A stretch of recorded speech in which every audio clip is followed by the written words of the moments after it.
abenegihugu bamaze gufata umurindi w'ibikorwa, harakenewe rero indongozi zerekana neza inzira umwe wese ariko ajamwo.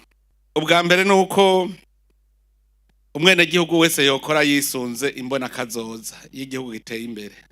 Irya mbona kazoza rero nimugire ngo yavuye hagufi, kuko yavuye no mu bikorwa vyanyu nyene.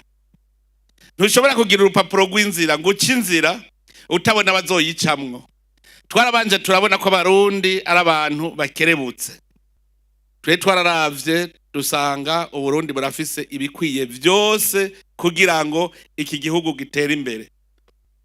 Ahubwo twari twabuze uburongozi bushobora kubitunganya neza vyaba ibikorwa canke ubutunzi bw'igihugu.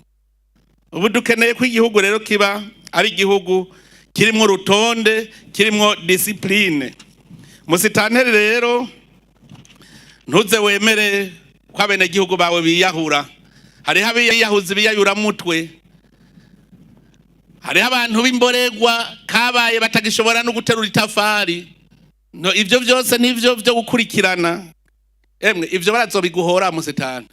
Canke bari kwirigara, uzoba kure kwirigara ucubajana ahantu bakora ibikorwa. Komine ubura yironderera umurima mwiza, baca birirwa bararima. Niyarima kabiri adahembwa azoca aja kurimiwe.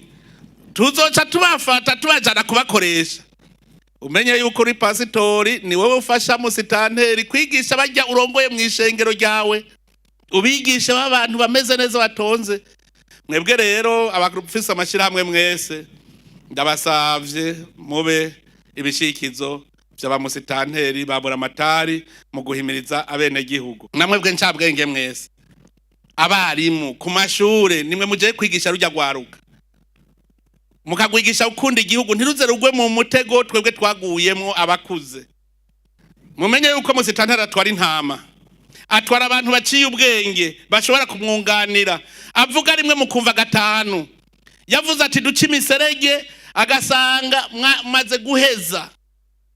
Mugerageze rero mwebwe mube abenegihugu beza, ntimuri ntama, muri abantu b'incabwenge, muzogamburukira musitanteri, kandi twese turi kumwe, twese birashoboka. Mugira urunani hagati y'indongozi na mwebwe. Indongozi ikora nabi ntimuze mutinye kuyishengeza, ntimuze mutinye indongozi ikora nabi kuyishira ahagaragara. Ishaka ikosore yase naho nta kundi. Umva ruca tuva tutigende umwenegihugu mu bandi nawe urongogwe mu bandi.